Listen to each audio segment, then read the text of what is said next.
Imagina las vastas llanuras y los interminables bosques de Europa del Este, donde la niebla se posa sobre los ríos al amanecer y el viento recorre campos de hierba alta. Antes de la llegada de los vikingos, esta tierra era un mosaico de naturaleza salvaje y comunidades humanas dispersas. Los ríos, como el Dnieper, el Volga y el Don, eran arterias de vida. No solo dividían el paisaje, sino que conectaban aldeas, tribus y culturas lejanas. Sus aguas servían de rutas naturales para el comercio, la migración y la comunicación, permitiendo el intercambio de bienes, ideas y costumbres. En las orillas de estos ríos, las tribus eslavas vivían en pequeñas aldeas de madera y barro, rodeadas de bosques espesos y campos fértiles. Sus casas se agrupaban cerca del agua, donde la pesca, la agricultura y la caza marcaban el ritmo de la vida cotidiana.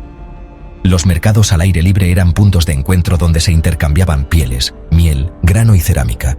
Las tribus compartían historias junto al fuego, celebraban rituales ancestrales y tejían alianzas o rivalidades con sus vecinos. La vida era sencilla, pero llena de significado y tradición. La región era un cruce de caminos entre Europa y Asia. Por sus rutas fluviales circulaban comerciantes griegos, persas y escandinavos, trayendo noticias de tierras lejanas y objetos exóticos. Este ambiente de intercambio constante preparó el terreno para la llegada de nuevos actores, los varegos, conocidos en Occidente como vikingos. Para los varegos, los ríos del este eran caminos hacia la fortuna. Navegaban en largas embarcaciones de madera desde el Báltico hasta el Mar Negro, atraídos por la riqueza, el comercio y la posibilidad de fundar nuevos asentamientos. Su llegada transformó la región. Forjaron rutas comerciales, construyeron fortalezas y se mezclaron con los eslavos, compartiendo costumbres, tecnología y sangre. Así comenzó una nueva era en la historia de Europa del Este. Artefactos hallados en la región, como joyas, armas y herramientas, revelan la fusión de ambas culturas. Según la leyenda, el jefe varego Rurik fue invitado a gobernar, fundando una dinastía en Novgorod que daría forma a la región durante siglos. Los sucesores de Rurik avanzaron hacia el sur, buscando controlar la vital ruta comercial y un pequeño asentamiento destinado a convertirse en su capital, Kiev. Los varegos capturaron Kiev, transformándola en el corazón de su reino, un cruce de comercio y cultura. Bajo Vladimir el Grande, Kiev adoptó el cristianismo ortodoxo después de que los enviados quedaran asombrados por el esplendor de Constantinopla. En el 988, el bautismo público de Vladimir y la conversión masiva unieron a los rus con Bizancio, trayendo nueva fe, leyes y la escritura cirílica.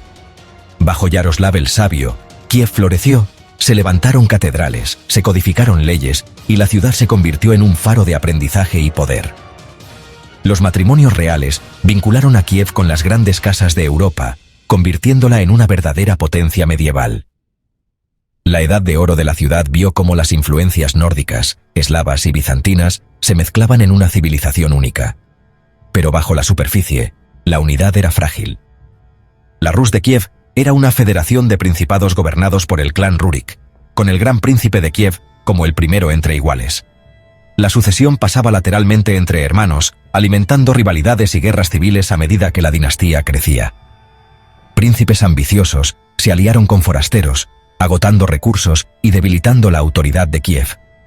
Para el siglo XII, el Estado se fracturó en regiones en competencia y la influencia de Kiev disminuyó. Nuevos poderes surgieron en el noreste y el oeste, mientras las rutas comerciales cambiaban y el reino se aislaba.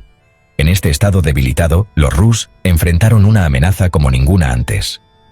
A principios del 1200, los mongoles, liderados por Batu Khan, barrieron la Rus con una ferocidad inigualable. Ciudad tras ciudad cayó, Riazán, Vladimir, Suzdal, devastadas por el asedio y el fuego. Los príncipes, divididos por viejas rivalidades, no lograron unirse contra los invasores.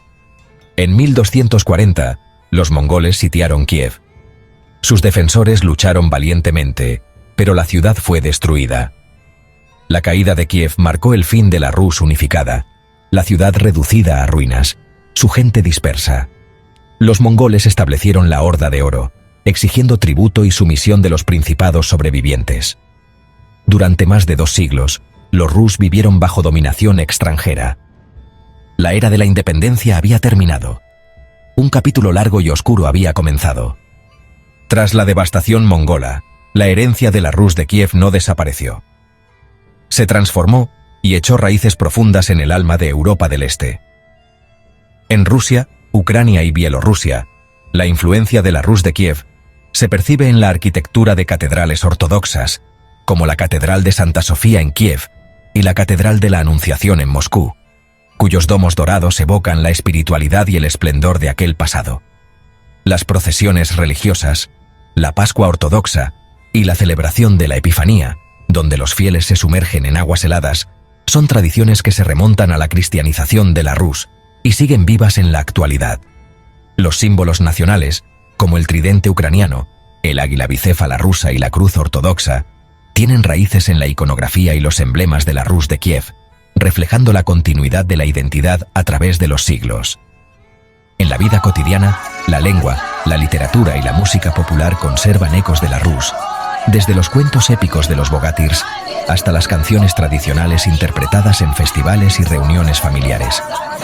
Los mapas históricos y actuales muestran cómo las fronteras han cambiado, pero la memoria de la Rus de Kiev sigue uniendo a estos pueblos, inspirando movimientos culturales y políticos que reivindican su herencia común. Incluso en los momentos de crisis y conflicto, el pasado de la Rus de Kiev es invocado en discursos, monumentos y celebraciones nacionales, recordando a las nuevas generaciones la importancia de la unidad y la resiliencia. Reflexionar sobre la Rus de Kiev es comprender que la memoria histórica no es solo un relato del pasado, sino una fuerza viva que da sentido, cohesión y esperanza a millones de personas. Así, el legado de la Rus de Kiev sigue inspirando a Rusia, Ucrania y Bielorrusia, recordándonos que el pasado nunca está realmente perdido, sino que vive en la cultura, la fe y la identidad de los pueblos.